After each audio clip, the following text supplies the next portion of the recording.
I would think you're in pretty good spirits with another winning week, 4 in a row right now. How are you feeling about the group? Yeah, extremely proud of the group, how the weekend went. We started out the weekend with not probably our worst period of the year, the Friday night game. Challenged the group about coming out and playing to our standard and our identity, and I thought we did a great job of that second and third period. And the game, you never know how games are going to go, the Saturday night game, especially, with the team. We knew they were going to be desperate, and to come off of such a high where you score 8 goals, we found a way to manage that game, and we did a really good job sticking with it.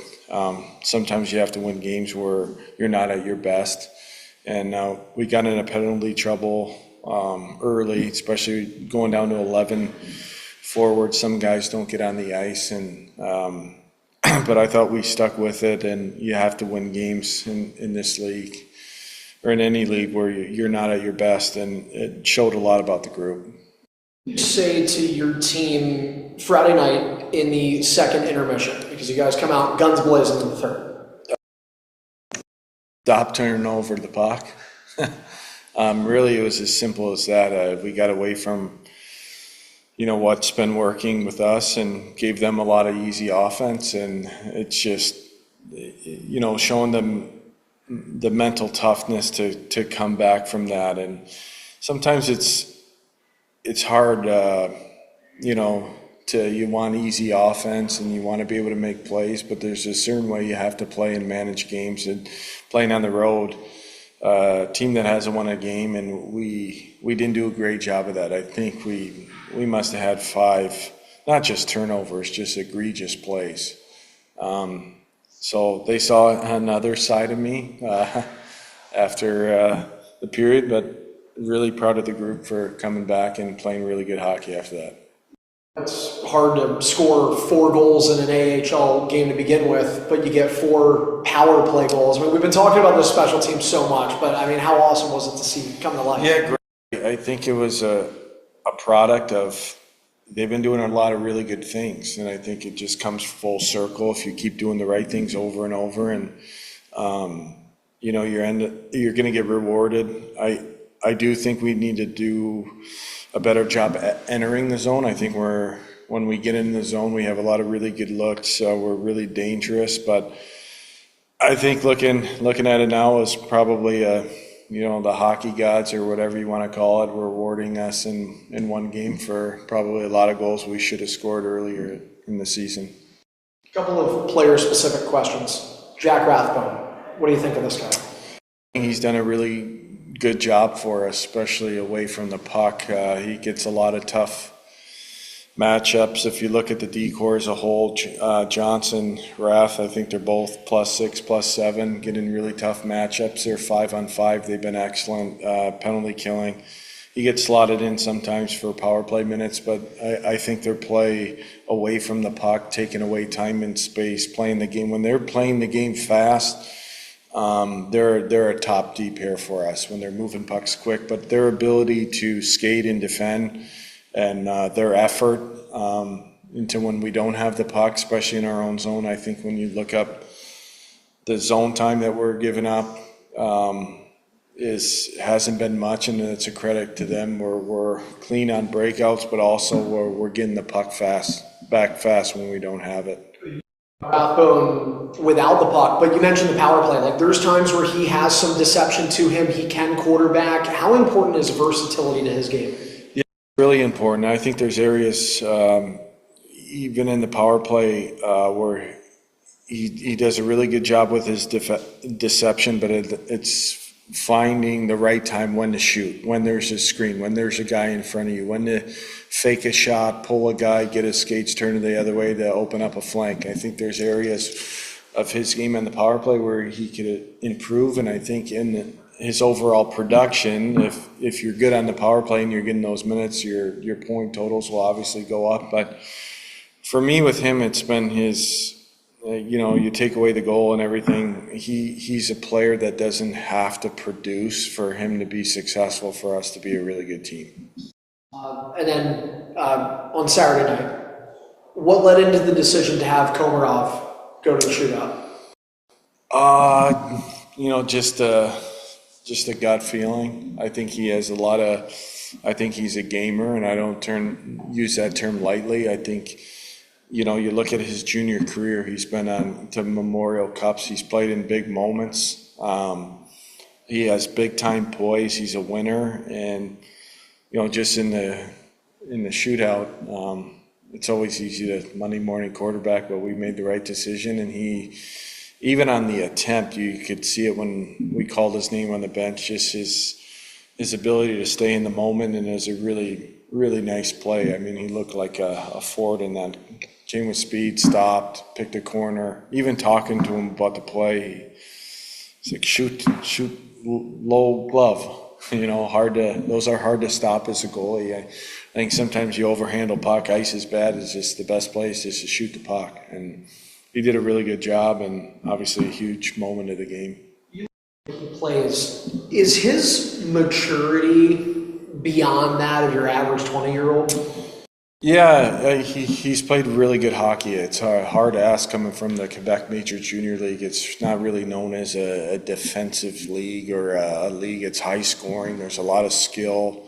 If you even look at I don't know if they've had a first round. I don't think they had first round pick from the Quebec Major Junior League last year. So then you take that, and now he's going to first round picks, NHL players. It's a huge jump and a lot to ask for a young player.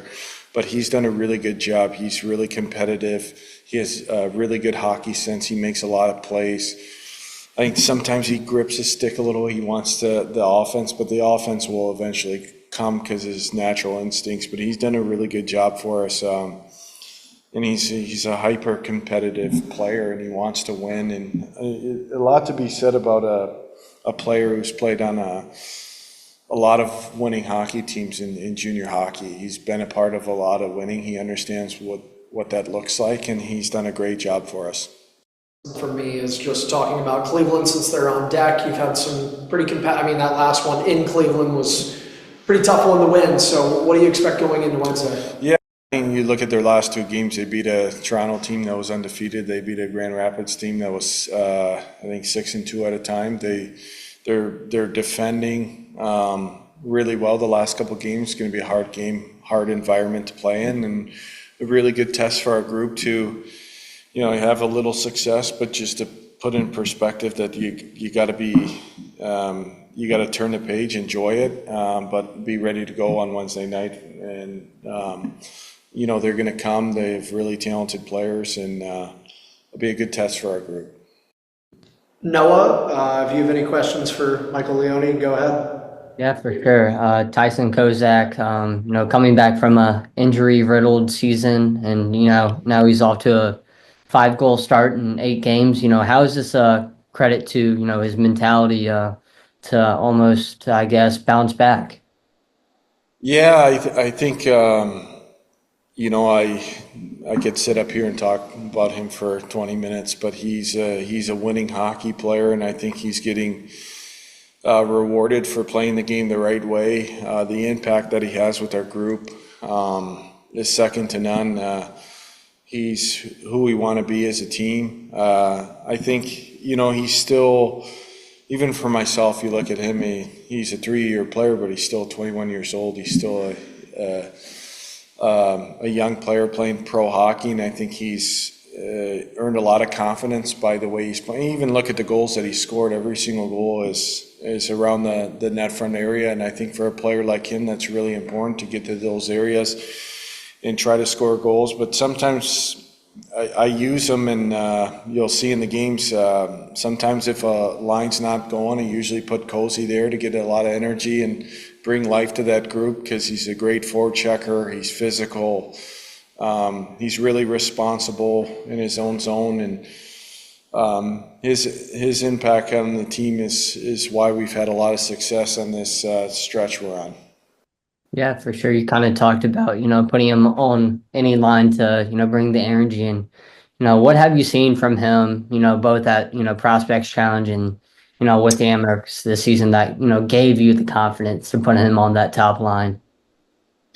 Um, Good question. I just think it's the way. I really appreciate the way he plays the game. I think he's a winning hockey player, and what I mean by that is he wins a lot of battles. He forechecks really hard. He tracks,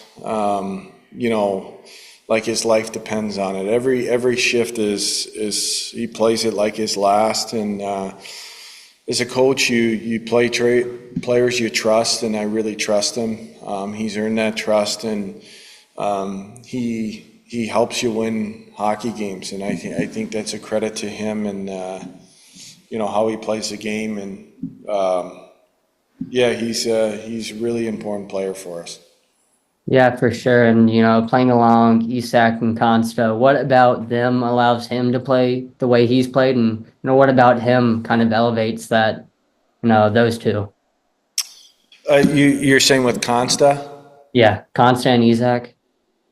Yeah, I think with Consta, they're both players. Obviously, Rosie's elite player in this league. He has the ability to make plays, and when that line is played together, Cozy hunts a lot of pucks down, creates a lot of space for him. Also in the D zone, he's really responsible. If he's the first guy back, Consta doesn't always have to play as the low center, and it gives you another option too, with Consta being a young center in the league to take face-offs on the left side. But Consta, sometimes as a coach, I have to sit back and think he's an 18-year-old player playing pro hockey, but he's done a really, really good job for us. 3 goals in 7 games. A big one on Saturday night. But his ability to make plays in tight spaces, he protects the puck really well.